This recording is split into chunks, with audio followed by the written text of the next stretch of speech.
Welcome to the Wolff Den, presented by Win Again Academy. I am Matt Wolff, founder and CEO. Today we welcome Mike Chodroff to the Wolff Den. You know what? And I forgot to ask how you say it. Chodroff, kind of like Mike Chodroff to the Wolff Den. Welcome. Happy Tuesday. How's everything going today? Things are good. Things are good. How are you doing? Yeah, doing great. Busy, but that's good. Yeah, Excited. busy's good. I'm feeling much better today than a week ago today because I just dealt with my first bout of COVID. Oh man, yeah, I had mine like a year and a half ago. I Yeah, I'm got late to the mild. game. We're lucky, we got people who just, it's crazy how people, I mean, we've all let our guard down a little bit, but it's still going. I think the good news is there's very few people who are dying from it. Yep. That's the important thing. For the people in the audience who don't know who you are, give us just a quick intro, and then we'll get into it.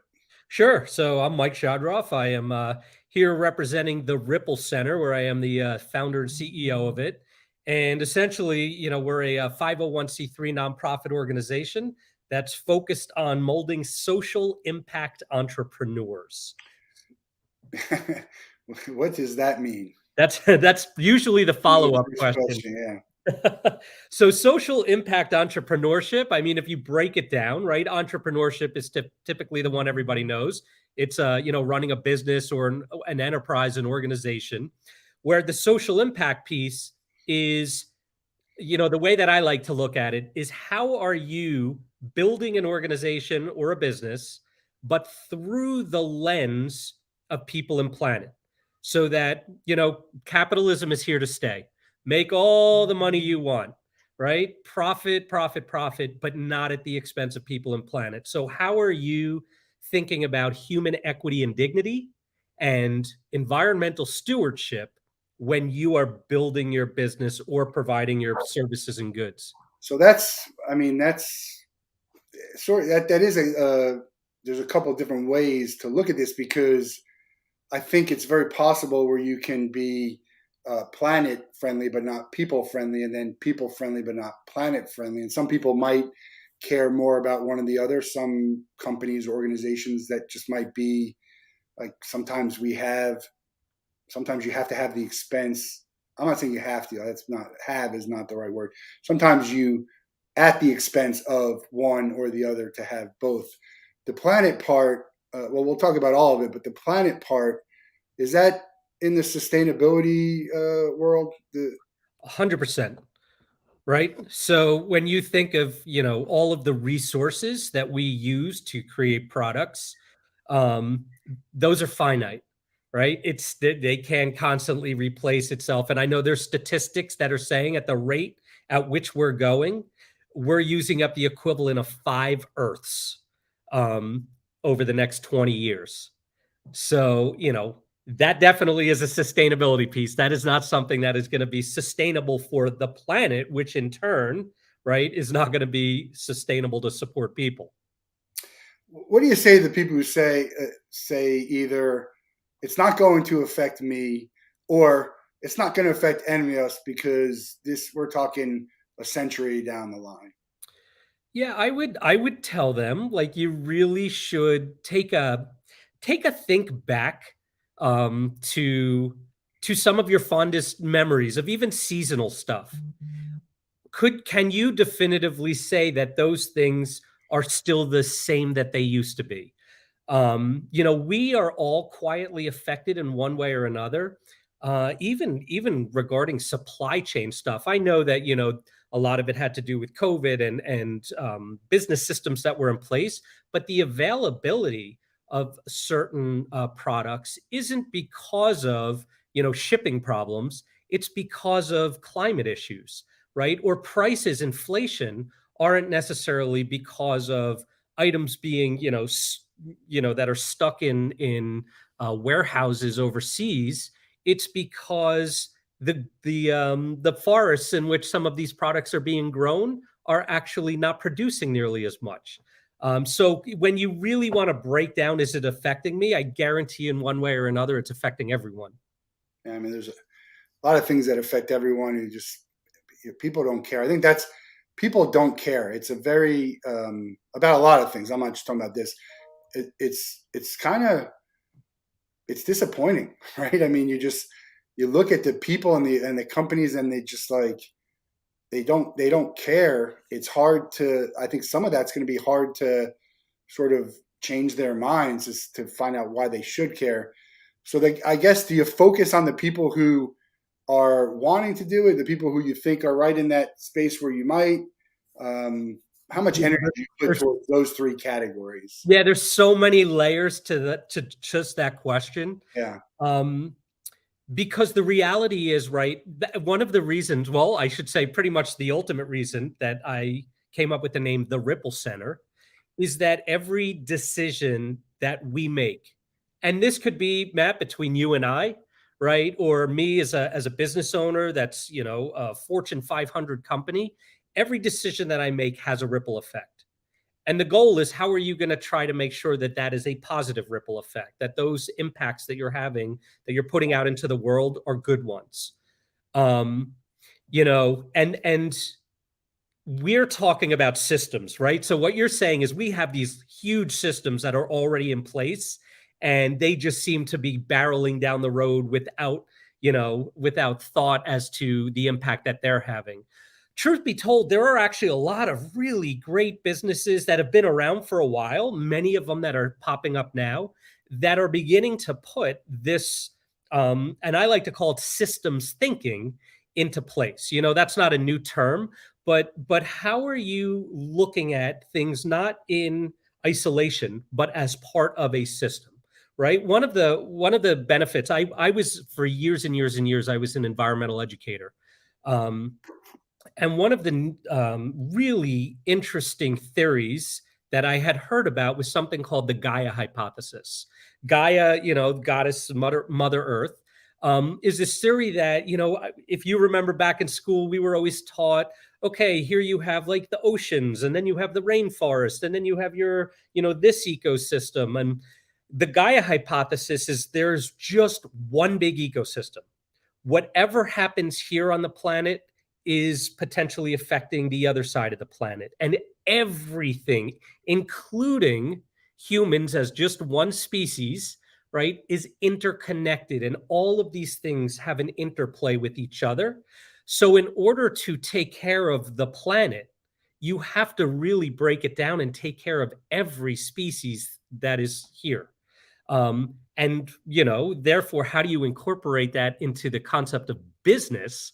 Well, if I am, manufacturing a product that requires extraction, or, deforestation, well, what am I doing to make sure that it's not too much, or that I'm replacing it or offsetting it somehow? And physically, I don't believe like buying carbon offsets, necessarily absolves you. I think, because oxygen is a real thing. Yeah. So I need to figure out a way how to replenish that in real terms. Yeah, I think the ripple is it's a great name for it. Everything we do has some type of impact that we have no, and we don't, it's a lot of it's very hard to measure. And I talk about that with the social media, right? You post, someone sees it, they post, we don't know, but they post, it just keeps going and going. Who's going to see this stuff?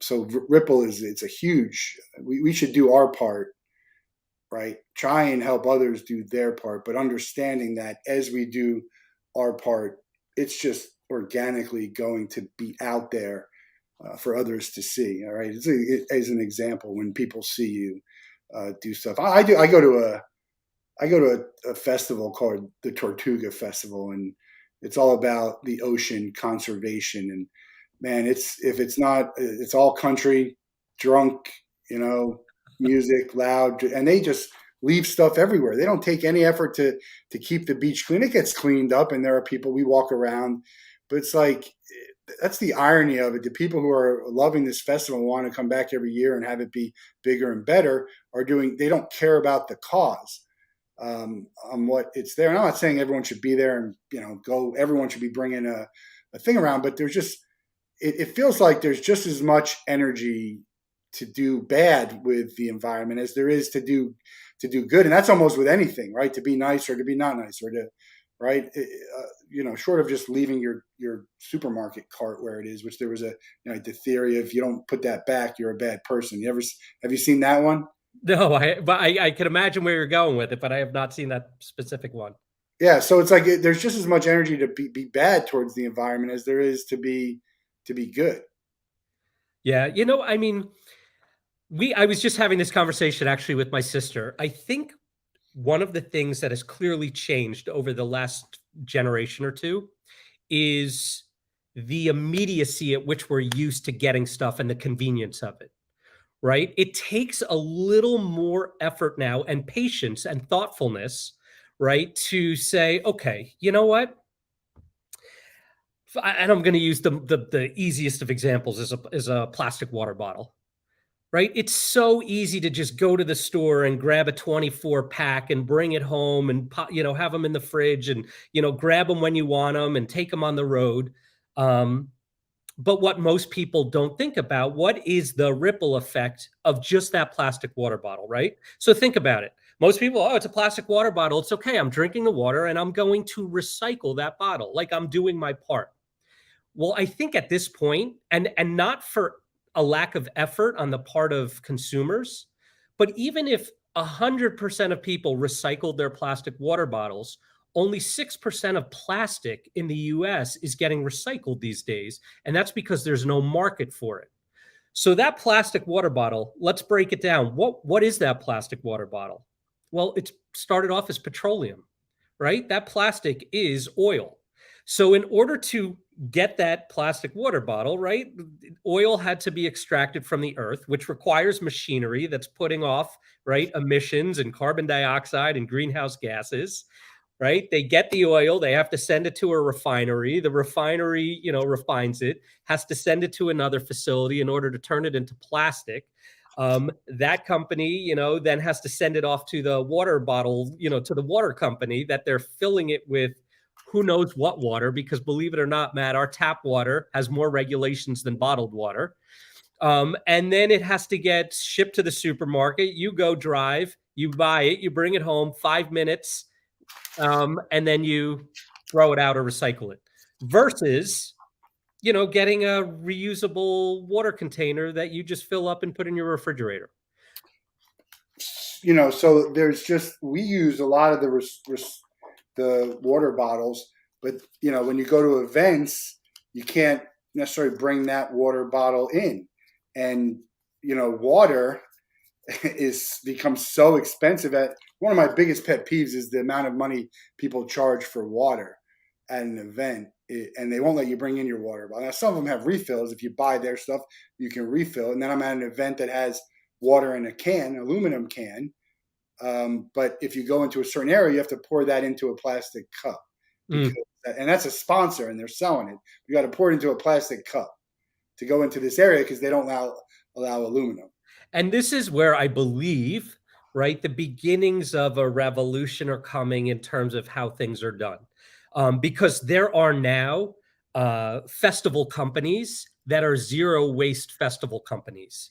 And they are helping to do, whether it's music festivals or whatever the event is they're trying to put together festivals that actually, get away from that. How do we maybe make a little less profit so it's not at the expense of planet, right? Or people's, wallets. I'd rather, hey, let's sell merchandise and get some more money in the merchandise because people could afford it because they didn't just spend $14 on two waters. That's what I would do if I was running a festival. I'm sorry, I'm trying to find. There was a company that takes water bottles and recycles it to make clothing, socks and clothing. That I met. Yeah, those are popping up. I mean, I have to say, I have seen just in the last 3 or 4 years, some incredible, more sustainable clothing companies, moving away from the idea of fast fashion, really, taking materials that can't be recycled per se or aren't being recycled and upcycling them, turning them into new materials that are very usable, such as clothing, and they're comfortable. Yeah, they're very good socks. I wish I can give them a shout out, but I can't remember the name of the company. Recycling is it's kind of a hot topic because there's a lot of reports that seem to contradict each other. To when you see the landfills and like what happens to this stuff, the garbage and other stuff in recycling, they can't use all the stuff that you put out to recycling. They have to start doing sorting it. Uh, that obviously can't help your cause. What do you say to that?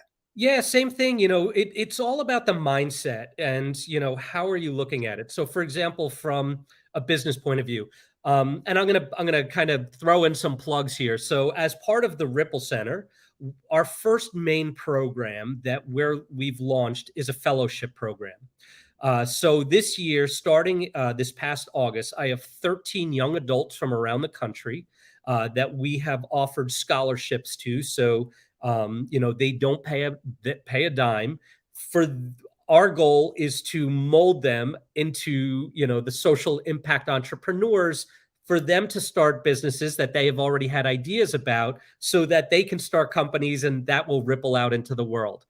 Part of the fellowship program is I've brought on a whole group of industry experts that are mentors, that are facilitators or guest educators for the program.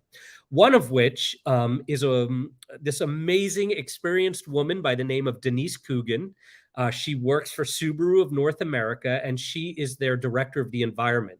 And Denise, I don't know how many years ago, but came up with the blueprint for Subaru of North America to have zero waste on their factory floors, right? So even when they get parts that are shipped in from all over, those parts come wrapped in cardboard and plastics and different things.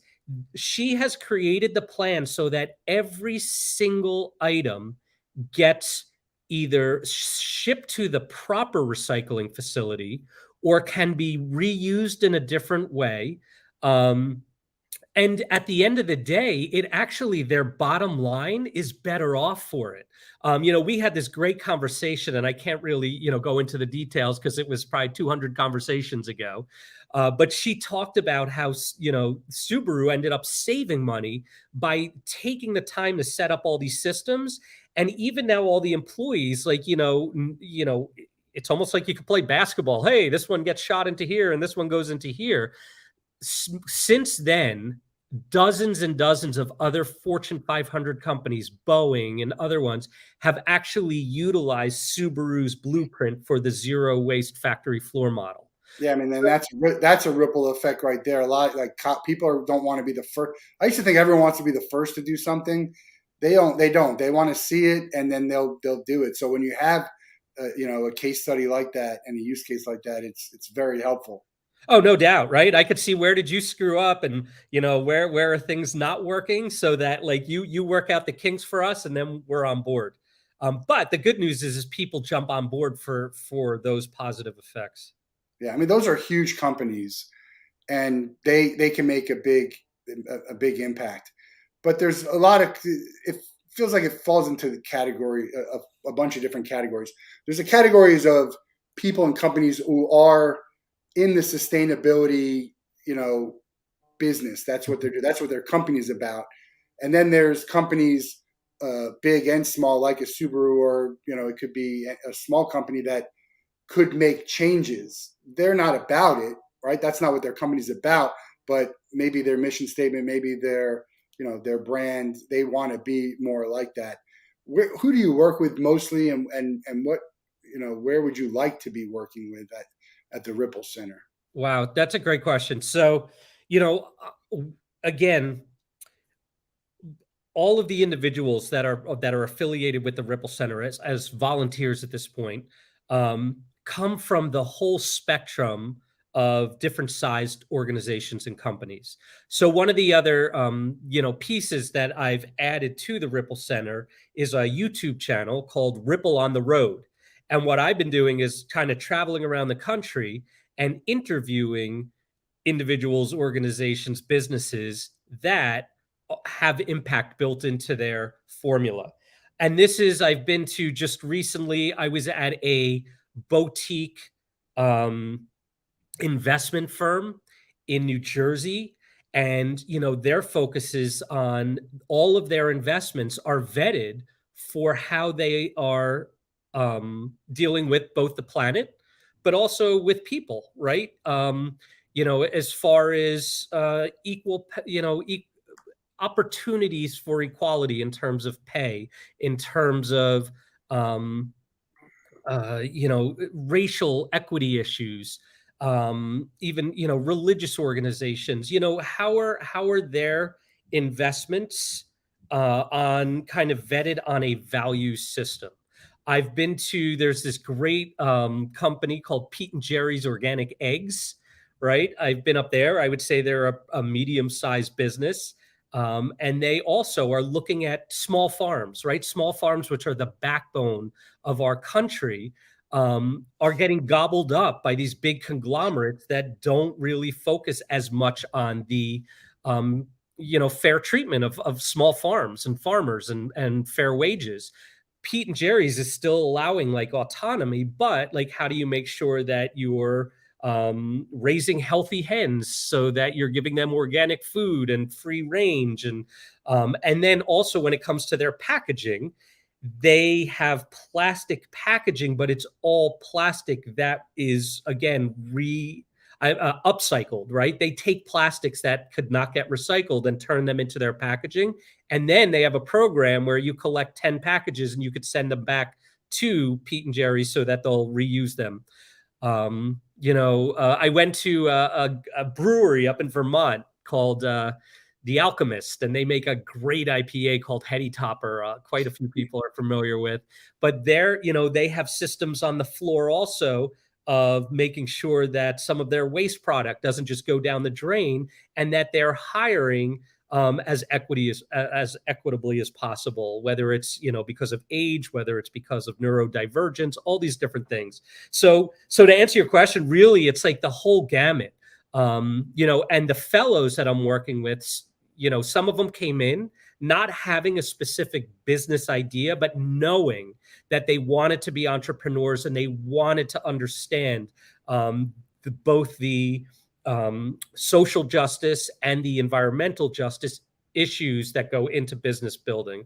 And some of them do have businesses that they're kind of just looking back through these lenses to construct. But the majority of the people that you're working with today are people who are looking to start businesses, who want to have this in mind as they do start a business or grow a business, not necessarily the Subarus of the world coming to you to say, hey, how can we do better? Correct. Yeah. So the fellowship program, which is 18 to 24-year-olds, they're all coming in to start businesses. And what we're providing them is, curriculum, mentors, industry leaders. I actually have venture capitalists lined up. So in March, it's a 9-month program. And then in March of 2023, they're going to live pitch their businesses and their products and services so that venture capitalists could potentially offer them funding, and also invite companies like Subaru that are working with us already as these industry experts to maybe say, hey, look, obviously we're not in the venture capitalist game, but we sure would love to offer you a job or an internship, things like that. Yeah. Time and money, that's the big obstacle, right? Time and money. How much time and effort and energy am I have to put into this program, and what's it going to cost me? Even if the benefit is saving money down the line, it costs you now, like you get pitched on solar energy right now all the time. Like, yeah, eventually you're going to save money, but you got to throw some money up here. That's probably the biggest obstacles you're facing, right? Yeah, I mean, for again, it's kind of like twofold. So the fellows, right? My job, my goal, or I should say, our goal at the Ripple Center is to provide all these resources, right? There was a statistic that I had read in I think it was Worth.com. There's about 40 million Gen Zers right now. So that's about 70% that have said like they don't want to work for somebody else.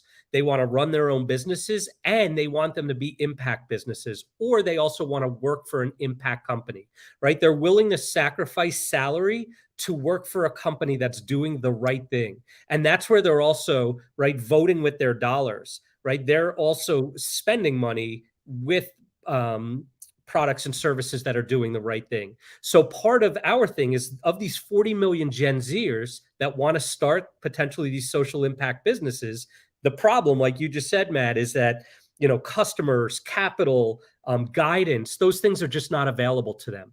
So the Ripple Center, right, was formed to solve that problem, to say, hey, look, you know what? We're going to provide an innovative curriculum. We're going to provide you with these industry leaders and mentors and potential investors, so that, almost as an educator, which I was, I'm just a different type of educator now. I want to help build you up to build the business that you want, that's going to ripple into the world. Because if Mike Chodroff as an individual, of course, I could walk into this store and only buy this product because I know it's good for the planet. But that's one tiny thing. But if I could get, 10 to 15 to 20 young adults a year creating businesses that are going to put out these products and services and then ripple out to millions and millions of potential customers, that's the impact. So we're looking to provide that. Yeah, for me on our end, one of the things that, like every nonprofit, we have to constantly deal with is fundraising. And that was, and I knew going into this, that was a challenge I wanted to face head on, because I needed the Ripple Center to reflect the very ideals that I want to see in other organizations and companies that get created. So, a couple of the things that, had a conversation with my board early on was, number one, the fellows will not pay for this, because I want the Ripple Center to remove any financial obstacles that an incredible human being that wants to do good in this world, in the system of capitalism, they're going to have access to those resources. Right. Right. So that our job is going to be to get out there and pound the doors and, fundraise, try to create partnerships with other impact organizations and companies that might want to sponsor. And right now, of course, as time goes on and the learning curve goes on, and we also bring on more fellows, right now it costs between $12,000 and $15,000 per fellow, 82+ % of it, which is all programmatic. We have to do the fundraising to support them. But you know what? At the end of the day, gosh, it gives me such good sleep at night knowing that, the Ripple Center is doing exactly what we want other companies to look like. Yeah. So it seems like you're probably looking to get the people and not the companies, because the people will go back to the companies that they're at, right? Mm. So people who want to have this can get educated, learn, be a part of it, get some resources, and bring it back to their company. And by the way, they jump companies all the time, right? So once they're at this company, they're doing it, they could jump to another company and do it. Yeah, so it's kind of twofold, because again, we recognize that not all the fellows are going to, at the end of the program, jump right into their businesses. Some of them, they're going to take all this incredible information that they got in this experience, and they're going to go into an existing company, but think about what the knowledge now that they'll bring with them to help disrupt and change systems that just aren't working right now for people on the planet. What? The the other piece is, as part of our long-term business plan, is to work with existing companies and do, CEO retreats, or, individuals that are working in corporate social responsibility, and really work with them to examine the systems that they have in place.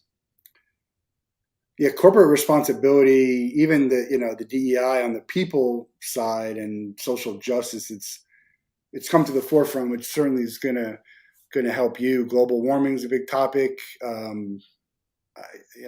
people, that's always going to be a big topic. That probably gets, I don't know. That's a tougher thing to tackle, I think, than the environment. But there are plenty of deniers on both sides, or people who just don't give any credence to that it exists, or even that it can be helped. That's the other thing, when people are trying to figure out, where do I put my efforts into, and is it going to, if I'm selling a product, is it going to put my product too high, right? These are all thought of as higher end stuff.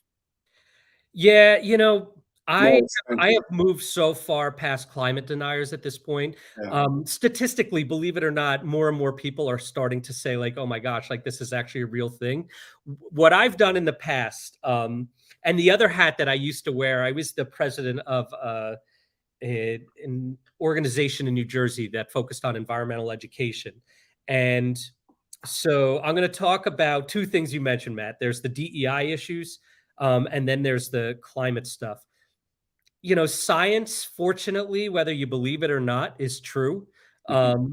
And one of the things that most people don't really take the time again to think about is what does that even mean? Like, what is climate change and the greenhouse effect, and why is this even happening? And I try to make it as simple as possible, right? So the atmosphere, right? Our atmosphere um, is full of all different molecules, and 78%, right, of our atmosphere is nitrogen.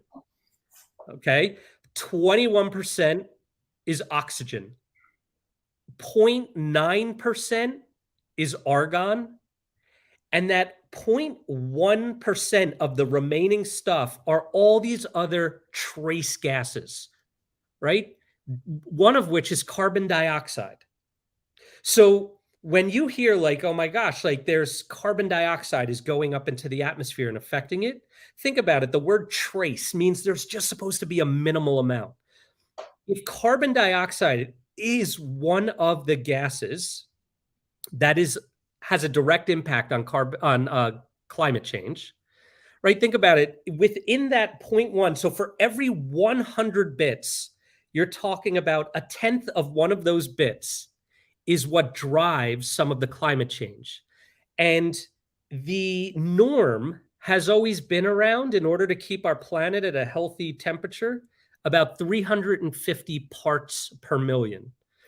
And we're upwards of about 460 or 70 now. Um, so, right, what I try to explain to people is, you're talking about these minimal, percentages of a gas that is what really drives climate change.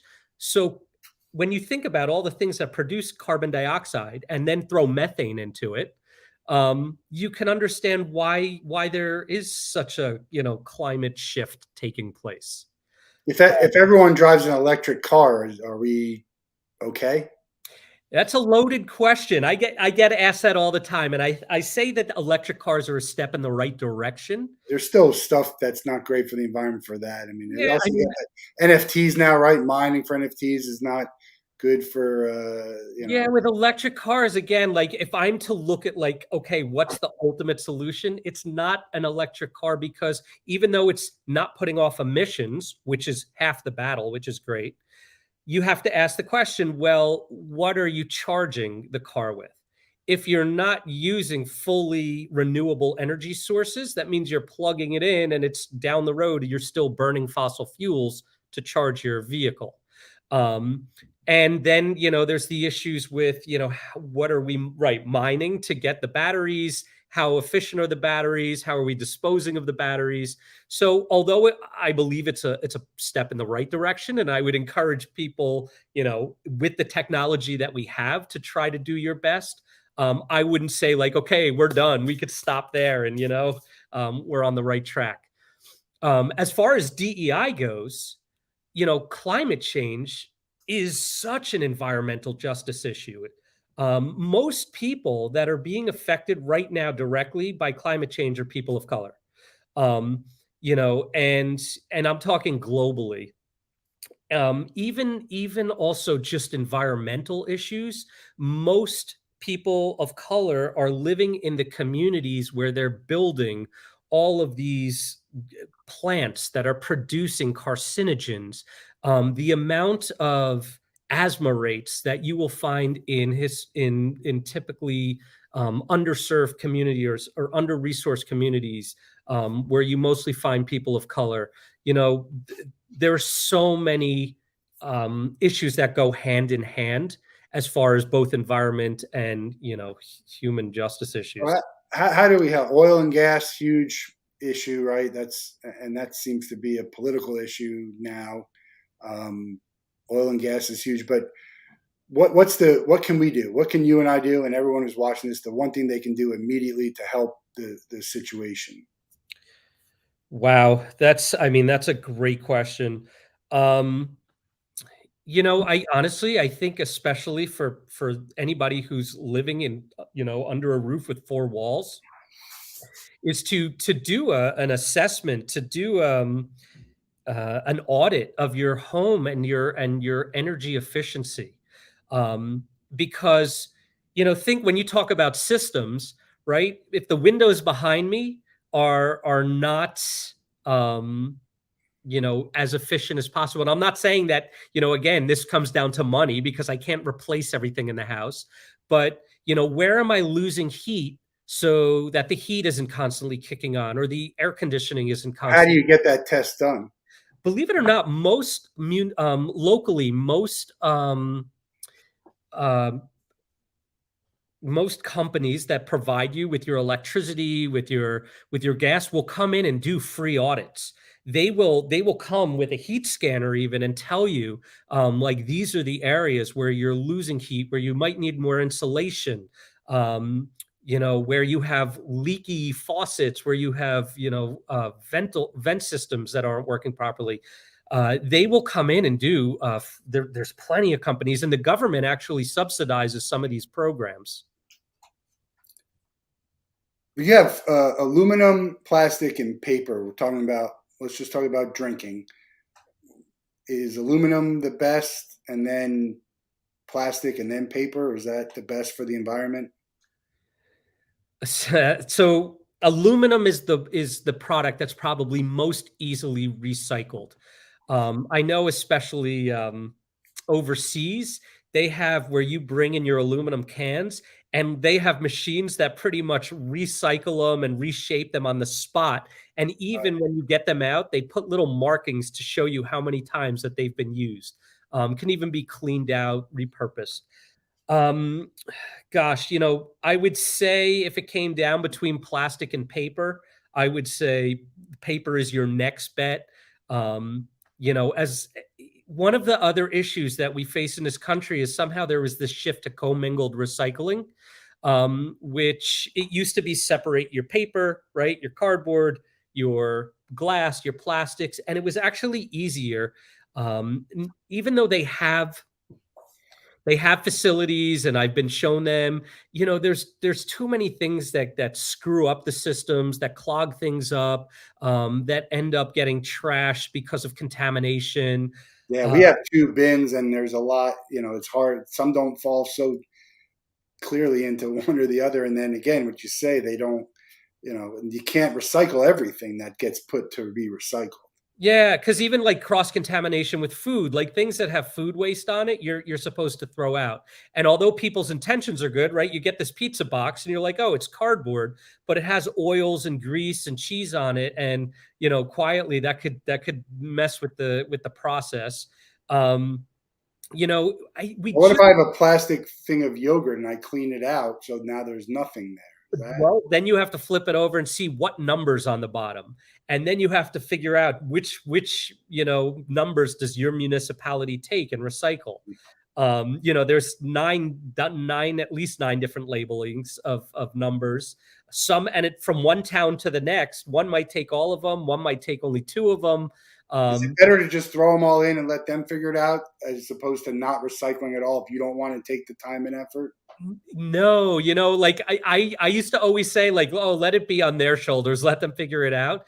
But if they have strict guidelines as to what they accept, you really want to do it. And again, that goes back to what we were talking earlier with the convenience, right? Well, do I really have to, like, it's so much easier to just take my empty yogurt and just throw it in the garbage and be done with it versus rinse it out, look for the number, cross check with my town. It's a little bit of a challenge, but you have to then ask yourself, what is the ultimate impact that I want to make, right? If I really want to do good in the world, it's And that's a definitely going to cost me a that's a little more tough time. that is a tough sell, because I know a lot of good people who are not probably going to go through that effort. I mean, I'm borderline with that. I want to do the best I can, but man, that That's tough. That's a tough one. It is, but then I like to think of like, you know, what I have to go back to when I was a kid. Like I was really lucky because I loved everything outdoors. I absolutely loved being immersed in nature. I yeah, also love people, right? Even though I grew up in a town of people that mostly look like me, my father was a salesman and he dealt with individuals of all different cultures and backgrounds. So, even coming into my home for our religious holidays, he brought in people from the Middle East and from Asia that were participating in our holidays that did not look like me, but I didn't think anything of it. And I just innately learned to love people's stories and cultures and backgrounds as well as nature, right? So, fast forward, I was told that you take care of the things that you love, right? And that's one of the reasons as an educator, I loved bringing young people outside. I love bringing them outside and not even with an assignment, just, hey, let's sit and just observe and study. And all of a sudden you'd say like these kids going like, oh my God, look at that. Or what's this? And the idea is you want to fall in love with stuff. So I, at an early age, fell in love with people on the planet. So when I'm looking at the bottom of a yogurt container, I'm thinking to myself, on the one hand, yeah, there's so many other things I'd rather be doing.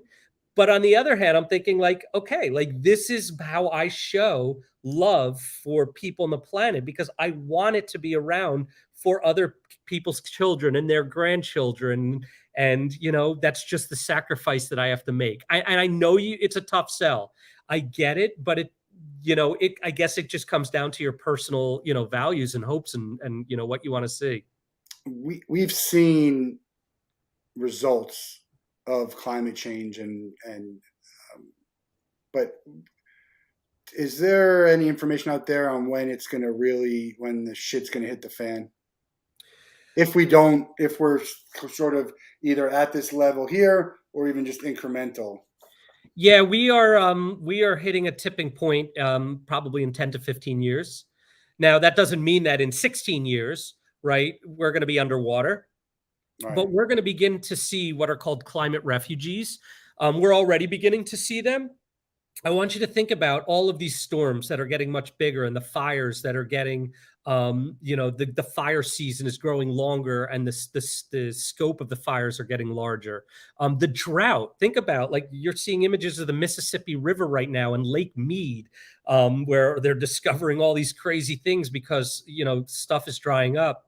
Um, these are signs. These signs started appearing back in the 70s. I'll never forget that in 1989, Time magazine had on its cover the Earth, and it was Endangered Planet of the Year. Right? Every year, Time has a person of the year. And back in 1989, before it was a political issue, when Al Gore was just a senator talking about the scientific community's fears of what was coming down the pipeline, which they referred to as global warming. Um, and he was saying if we don't do certain things, if the scientific community was saying if we don't curb our behavior, we're going to start seeing some of these things come to fruition. I can take that magazine, Matt, and read the article right now, and you would think I was talking about yesterday. Yeah.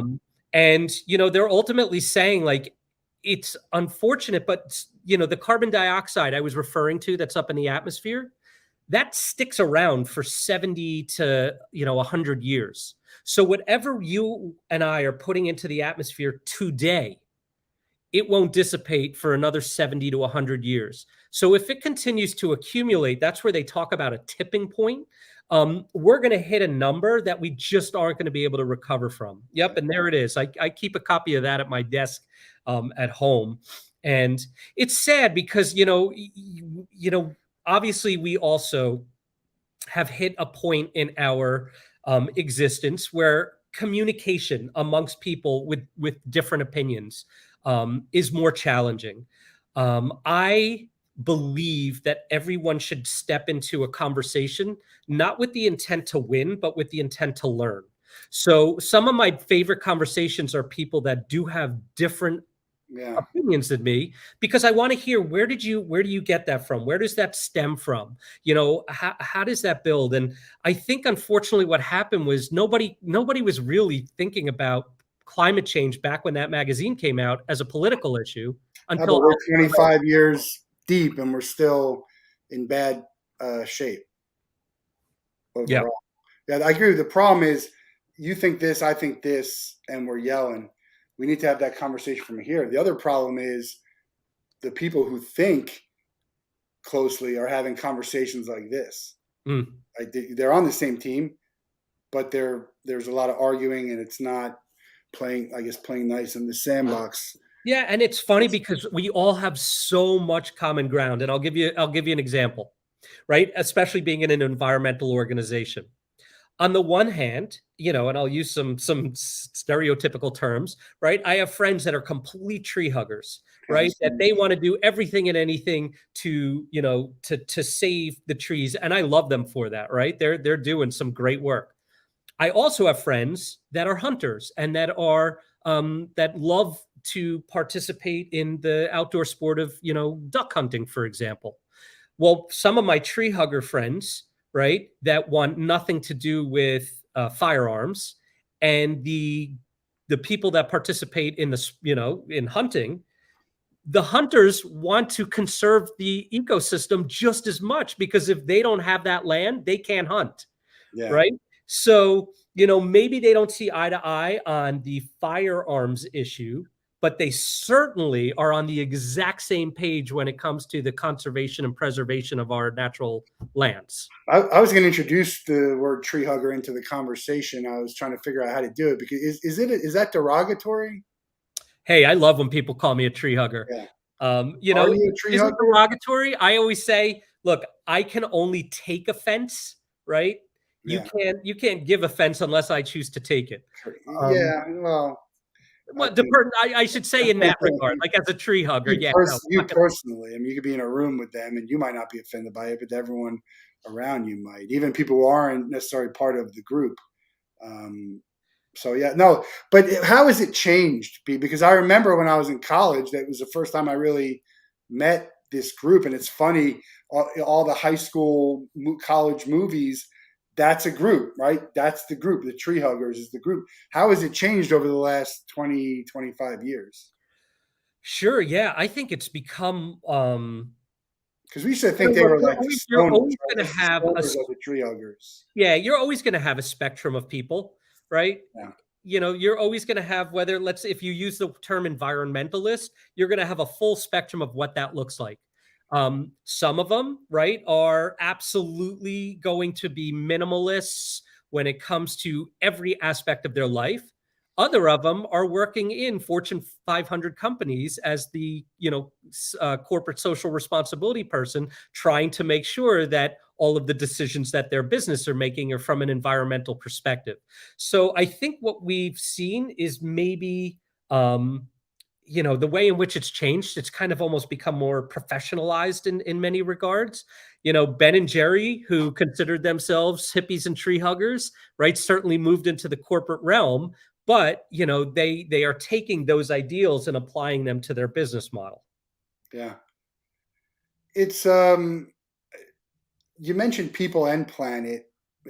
I think the focus, obviously, on this conversation is much more towards planet. Why both? I understand why both, but why both at the same time in the same organization? Because can you? It's hard to concentrate on both unless there's a real split as to who's doing this and who's doing that. And as you're sort of dealing with the environment, you can deal with the people aspect of it, and vice versa. But why both right now at the same time in the same organization? Because for me, and I can only speak right for me, is that I really believe they're inseparable. Um, I believe that what we do to each other, we are kind of doing to the planet, and what we do to the planet, we do to each other. Right? We are nature. We are not separate from nature. We are a intricate part of nature. And the value system I believe that people have to how they treat one another, and recognize that in a functional system, in going back to that Gaia hypothesis, every single part of our planet is intertwined. And what you do to one species may inevitably have an effect on another, right? And I believe it's the same thing with the human race, right? We have to recognize that, just from a even a biological perspective, there is such a minute difference between me and, let's say, a woman that's walking, working, at a coffee shop in Ghana. From a biological perspective, there's very, very, very little difference between us. What separates us, of course, is our experiences, right, and what we've learned, and our cultural stuff. So, how we treat each other as humans. Um, to recognize that the collective stories that we have and that we share are so important in order to take care of the planet. Um, again, one of the things that the organization that I was working with in New Jersey is one of the most diverse states in the country, and unfortunately, the environmental movement and historically was not right. It was definitely a pretty white movement. And how could you possibly, whether it's New Jersey or anywhere, say that, oh, I want to help, change environmental issues or deal with it, if you only have one perspective at the table, right?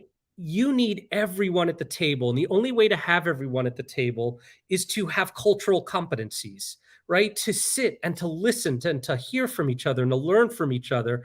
And, like my dad brought everybody into our household to recognize, like, oh, we all have the same hopes, dreams, cares, concerns. You would And like to think, how do but we do it it's together? you'd like to think that, but then we, just look at the political climate and we don't have enough time to get into a political conversation here, but climate change has been a big issue in politics. And the problem with that is you guys operate on the thing of resources and information and research. There is so much misinformation that gets put out there because this one party is saying to this party about something, and this party is saying to that. What is the most critical misinformation that's out there that harms what you're trying to do? Because they're all fighting about it. Yeah, I mean, the biggest one, the one that I see probably most often is that, fossil fuels don't really impact, our atmosphere or our planet. That, the information that's out there is not true. And again, I don't know. I talk to a lot of people and I think they see past it. But of course, you're still up against constant challenges because of the amount of information and how quickly it could get out there and go viral. Um, I would say that's probably one of the biggest challenges. But again, I feel like younger generations, and that's why I'm working with Gen Zers, are so savvy. They know, they recognize, they see it, and I think unfortunately there are some dinosaurs that are trying to hold on to their last stand, protecting their old oil and gas money. Um, you know, Guys that look like me don't want to give up some of their power for whatever reason because they're sharing the platform with people that don't look like them. Those are old ideas, and I believe this is the last fighting stance of some of those ideas. I think we're going to see a paradigm shift with younger generation, with this generation, because I don't believe they're the future. I believe they're the now. And that's why I'm investing, and the Ripple Center is investing its time and resources, right, into helping build them up. Or does it have to be done at the polls? We got November election coming up a couple weeks. There's a lot of this stuff on the ballot, whether it's specific on the ballot or it's the people who are running who believe and want to fight and work towards that. Is this a big Will we know in a couple weeks, depending on who's winning? Um, or will you be better off or not better off? Well, first of all, if you were someone who actually believes in democracy and you don't vote, then you don't believe in democracy, Yeah, yeah. right? I'll No, never I get forget. that. I once saw a commercial when I was a kid. I will never forget it, and it said something like, in Iran, 50 million people want to vote but can't, and in North Korea, there are 80 million people that want to vote and can't, and in the United States of America, there are 250 million people that can vote but won't, Don't. right? Um, yes, I think your vote is always an important one. As to why people are casting their vote, there are so many issues on the table right now, but definitely environment is certainly one of them. And if you are someone that believes that a certain party or certain individuals are focused on more on your ideals, that where you want to see things going, yeah, you better get out there and cast that vote. I mean, there's so many causes, right? You have finance and the economics, and then you have people, right? Social justice and the Oh, environment. I mean, human rights. ultimately, Yeah, we're facing things that maybe we haven't looked at in the last time around. but just if you're trying to think of what's most important to you personally, and then maybe to the world, to the situation today, the environment's always going to fall below those. It just is. That's unless the people who really know about it. So what can you do to push that up? And that's the same. Look, I have people on here all the time with charities about diseases and cancers. I mean, think about how many cancers there are. You're all fighting against all these other causes, all good, by the way. Oh yeah. You're just trying to get your visibility and attention, dollar signs. Um, how do you think? What's the Well, best part of path? it, and again, yeah, part of it, Matt, is years ago, I'm talking like years ago, I used to always say, oh, I'd love to get into the political arena. And then I saw what that arena looked like and saw that the influence that people have outside of that arena, whether it's celebrities, whether it's businesses and corporations. So that's where I'm kind of like shifting my focus onto, look, businesses and corporations, they have a lot of impact on our both DEI issues as well as environmental issues. So maybe that's where we focus the attention, just again from the Ripple Center's point of view. Ripple Center is new, right? When did it open? Yeah, we just launched in 2021. So this Okay. this August, 2 months, 3 months ago now, is the very first cohort of fellows. And what I love, again, there's 13 fellows. They're 18 to 24. 10 of them identify as young adults of color. Half of them come from household incomes of $40,000 or less. 8 of them are female. So, we're trying to represent the whole spectrum of diversity in the country so that that's what's going to be reflected in the businesses and organizations and decisions that are being made Yeah. one day. I love it. That sounds like it's going to be a great thing. How long is it going to take for you to be operating where you want to operate? I'm giving, solid 3 years, definitely. And, so right now is that launch phase, the startup phase, building. So, And you got the first group of people, so you don't even there's stuff that you don't even know that's going to be helping you towards the next one in growth. It's you don't even know. oh, absolutely. Yeah. There's Yeah. certain social media posts I can't even put out there yet because they haven't happened. Yeah. Well, really appreciate your time here. I think it's a great cause. The environment. I'm all about the environment. I'll tell full disclosure. I'm one of those people who's going to think twice about, do I got to look under this? Do I got to check it? But I try and do the best that I can. I try and do better than I've done. How about that? And that's not the best I can, because if we all did the best we could, this wouldn't even be an issue. You wouldn't even be having to worry about the Ripple Center. If we all did the best that we could, right? I mean, that's just the reality of it. But that's just, you can't get all the millions and people to do things that they want to do, Right. even. So that's a difficult hill. But we never stop fighting for what's right and trying to make the world a better place. That's the bottom line of it. So if you are interested in getting involved, check out the ripplecenter.org. All social media is the same at the Ripple Center. We're going to let you out of the Wolff Den with the same question everybody gets. You can spend a day, 24 hours with anyone in the world. They have to be alive, and you can't be related to them. Who would you choose, and what would you guys do? Oh, wow. Wow. They have to be alive. Um, Oh my God, there are so many amazing people to choose from. Mhm. I am going with this may get me in trouble. Um, you know what? Gosh, that's such a good question. Um, all right. I'm going with I'm going with Mookie Wilson. Mookie Wilson, Mookie Wilson, as the a Maine Mets. diehard, longtime Mets fan, I need to just spend time with, first of all, someone from a team that could win, Yeah, right? And just really pick his brain as to what that feeling was like when he saw that ball go through Bill Buckner's legs. one of the greatest moments in the history of sports. I mean, just what shocking moments in the history. So Mookie Wilson, the first time anyone's ever said him, that's a great choice. Again, check out the ripplecenter.org and on social media at the Ripple Center. Mike, thanks for your time. We're going to do our part, or at least try and be better. That's all we can do, and I think we'll get where we need to go. It's just it's going to take some time and a lot of effort. I love it, Matt. And like I said, right, just think about what you love and protect it. And Yeah, keep up the good work. I appreciate it. agreed. We got some more Wolff Den the rest of this week, so tune in tomorrow. Have a great night.